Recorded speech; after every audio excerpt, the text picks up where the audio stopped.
So Tom, have you any closing thoughts on immigrant entrepreneurship? Any thoughts on immigrant entrepreneurship? The report of 2008 on ethnic entrepreneurship in Ireland had two particularly interesting findings. One was 12.6% of the immigrant population in Ireland is engaged in entrepreneurial activity in some way, either fully or partially own their own business. This statistic is higher than would be found for Irish people, where the latest entrepreneurial rate of activity was at 8.3%. So that shows a higher propensity to start their own business amongst the immigrant community than amongst the native community. I think that's quite important because we don't do enough to help immigrant entrepreneurs start their own business.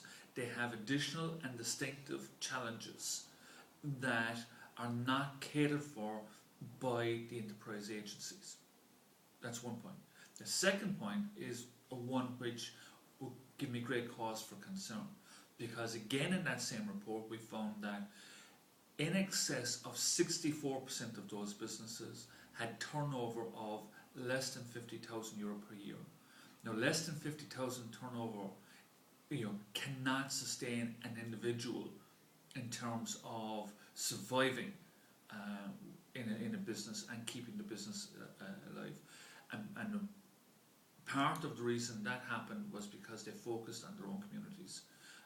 Now, we need to get ethnic entrepreneurs or immigrant entrepreneurs, we need to get them into the enterprise agencies to avail of the services that are available to them, and that takes the immigrant community organisations interacting with the enterprise agencies, but the enterprise agencies must also start promoting their activities through the ethnic media, not the Irish media.